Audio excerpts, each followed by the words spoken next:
हमारा चैप्टर का नाम है, आज एक चैप्टर लेंगे जिसका नाम है body fluid and circulation. Body fluid circulation में हम बेसिकली तीन ही चीज़ पढ़ेंगे। एक तो ब्लड पढ़ेंगे, सेकंड थिंग इसका हार्ट पढ़ेंगे, थर्ड वन ब्लड वेसल्स पढ़ेंगे। जैसे ही हम पढ़ेंगे हमारा चैप्टर पूरी तरह से कंप्लीट हो जाएगा, blood, heart and blood vessel. तो चलिए हम शुरू करते हैं ब्लड से।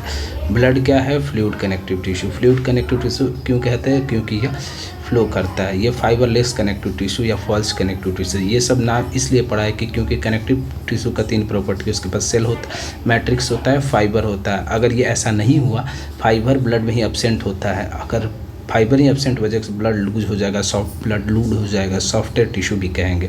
ब्लड की ऑरिजिन की बात करें तो इसका मेसोडर्मल होता है। जो जर्म लेयर होते हैं, जर्म लेयर, जैसे जर्म लेयर होते हैं एम्ब्रायनिक स्टेज में, तो 3 जर्म लेयर है, एक्टोडर्म, मेसोडर्म और थर्ड वन एंडोडर्म होते हैं। तो हमारा ब्लड ये सेकंड नंबर के लेयर से बना है, इसे मेसोडर्म कहते हैं। पीएच की बात करें तो इसका पीएच स्लाइटली एल्कलाइन होता है, जो कि 7.4 के बराबर होता है। ये पानी से ज़्यादा भारी होता है, हेवियर देन वाटर होता है। फंक्शन की बात करें ब्लड की, कि फंक्शन क्या होता है, तो ब्लड ट्रांसपोर्ट करता है, फिर रिमूवल करता है वेस्ट मटेरियल को, फिर प्रोटेक्शन भी करता है, स्टोरेज के भी काम करता है, और भी फंक्शन है।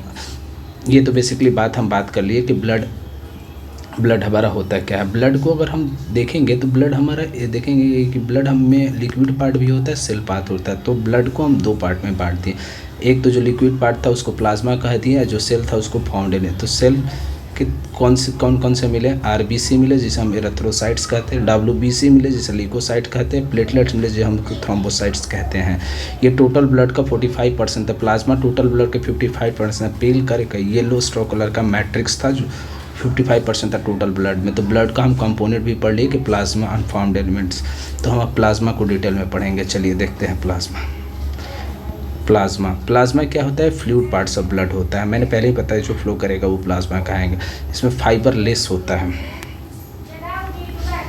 इसकी वजह से ये फाइबरलेस ना तो हार्ड होगा। 90 से 92% प्लाज्मा में पानी होते हैं, 6 से 8 प्लस प्रोटीन होते हैं। अगर प्लाज्मा में प्रोटीन, तो इस प्रोटीन को हम प्लाज्मा प्रोटीन के नाम से अदर कंपोजिशन पाया जाता है। तो चलिए हम प्लाज्मा प्रोटीन के बारे में शुरू करते हैं। तो प्लाज्मा प्रोटीन में 3 टाइप के प्रोटीन आ गए, एल्बुमिन, ग्लोबुलिन, फाइब्रोजिन, ठीक ना। तो हम फाइब्रोजिन की यहीं पे बात करते हैं। फाइब्रोजिन क्या करता है कि क्लॉटिंग फैक्टर है, जो कि क्लॉटिंग प्रोटीन है जो प्रिवेंट करेगा एक्सेसिव लॉस ऑफ ब्लड, ठीक है।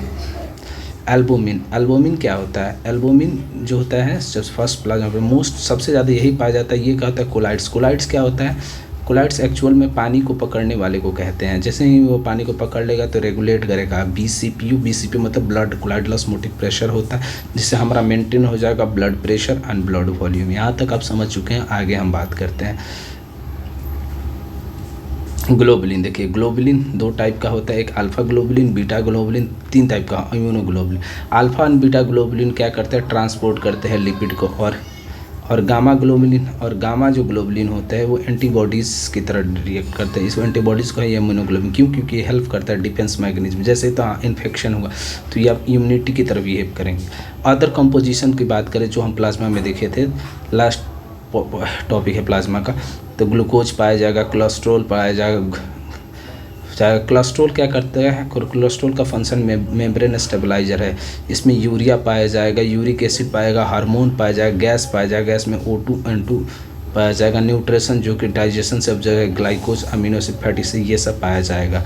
चलिए आगे हम देखते हैं। अगर हम सीरम का कंसेप्शन है, अगर ब्लड को हम पूरी रात छोड़ दिए पानी में ओवरनाइट, तो ब्लड में हम देखेंगे कि देख रहे हैं ये आपका रेड कलर का सेल, ये हो गया आपका आरबीसी हो गया। जो भारी रहेगा वो बैठेगा ऊपर। तो सबसे भारी था आरबीसी, तो आरबीसी बैठ गया। उसके बाद डब्ल्यूबीसी में से प्लेटलेट भी था। जो ऊपर ये कलर यहाँ पर जो मिला वो प्लाज्मा मिला, ये प्लाज्मा मिला। प्लाज्मा में से क्या होता है? क्लॉटिंग फैक्टर नीचे आ जाता है। तो लिख सकते हैं plasma minus fibrinogen is called plasma without clotting factor is called serum concept समझ गए आप। अब हम फॉर्म्ड एलिमेंट के बारे में बात करेंगे। फॉर्म्ड एलिमेंट में कौन सा? हम फर्स्ट फॉर्म्ड एलिमेंट लेंगे जो सेल के बारे में आरबीसी को एरिथ्रोसाइट्स भी कहते हैं। अब सबसे ज़्यादा यही पाया जाता है, इसलिए मोस्ट अबंडेंट फॉर्म्ड एलिमेंट भी कहते हैं। ये ब्लड का फॉर्मेशन को होम्योपोएसिस कहते हैं। फॉर्मेशन ऑफ ब्लड कहाँ होता है? बोन मैरो में। एरिथ्रोपोएसिस मतलब फॉर्मेशन ऑफ आरबीसी, जिसके लिए रिक्वायर्ड होती है क्या? Vitamin B12, folic acid, iron, ठीक। इस और एक चीज़ का रिक्वायर होता है, जो किडनी से एक हार्मोन आता है एरिथ्रोपोएटिन। तो फॉर्मेशन ऑफ ब्लड हम पढ़ चुके हैं। अब हम बात करते हैं शेप की। शेप इसको देखेंगे तो सर्कुलर भी दिखेगा, ऐसे ऐसे डिप्रेशन रहेगा, बाइकॉनकेव दिखेगा। बाइकॉनकेव में देख रहे हैं आप, ऐसा हेमोग्लोबिन रखा हुआ है। हेमोग्लोबिन क्या है, रिस्पिरेटरी पिंग है, जो कि ब्लड में टोटल ब्लड में कितना 12 से 14 ग्राम पर 100 ml ब्लड में होते हैं। अब ये आपका न्यूक्लियस कैसा होंगे, यूनिक्लिएटेड होंगे या लूजली हो जाएंगे, ऑर्गेनल होंगे, ऑन मैच्योरिटी पे दिखेंगे, सर्वाइव एनारोबिकली करेंगे। लाइफ स्पेन इसका 120 दिन होगा। जहाँ मरेगा उसको स्प्लीन कहेंगे। ग्रेवयार्ड ऑपरेशन काउंट देखें, नंबर देखें कितना होता है आरबीसी के ब्लड में, तो 5.5 मिलियन पर mm³ होता है। 5.5 मिलियन पर mm³ होता है। जैसे ही इस नंबर से ये डिफेंस कम होगा तो इसको कहेंगे एरेथ्रोसाइटोपिनिया। जैसे ही ज़्यादा हो जाएगा तो कहेंगे पॉलीसाइथेमिया। ठीक है, पॉलीसाइथेमिया होगा तो ब्लड का वेस्कुलर बचेगा, टिश्यू को और ऑक्सीजन की ज़रूरत पड़ेगी। ठीक है, अब एक एक्स्ट्रा कंसेप्ट होता है कि हेमोग्लोबिन क्या होता है। हेमोग्लोबिन दो चीज़ से बनता है, हेमोपोरफायरिन एंड ग्लोबुलिन। ग्लोबुलिन एक तरह का अमीनो एसिड है, तो ये प्रोटीन ही हो गए। पोरफायरिन बाइल पिगमेंट है, जो पास होता है, जैसे कि यूरिन का कलर देंगे अपना कॉन्फेसिस, मतलब समझ रहे हैं ना, कलर देंगे।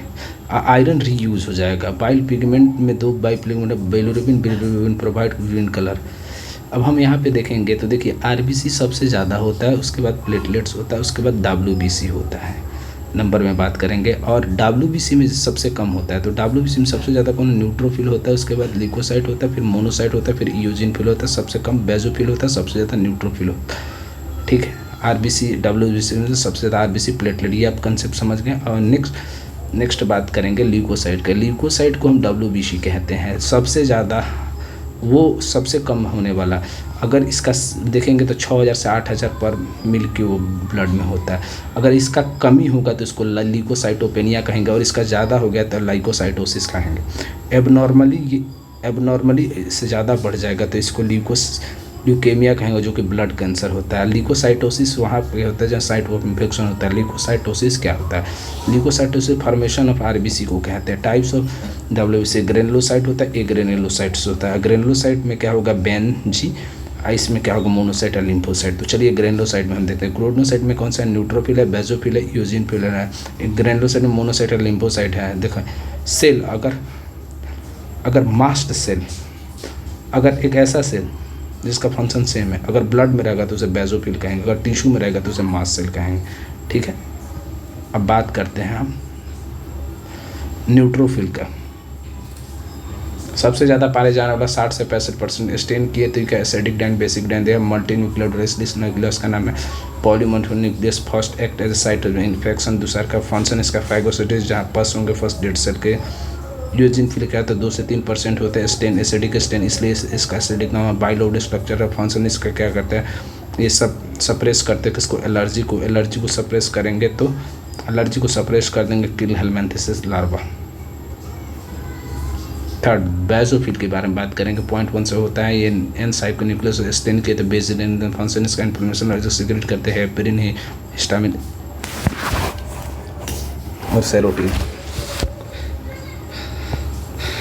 वैसो कंस्ट्रक्शन की तरफ ये करता है। अब लिम्फोसाइट की बात करते हैं। Large number of nucleus B lymphocyte होता है, सिक्रीट करते हैं एंटीबॉडीज एंड ह्यूमरल एंटीबॉडीज करते हैं।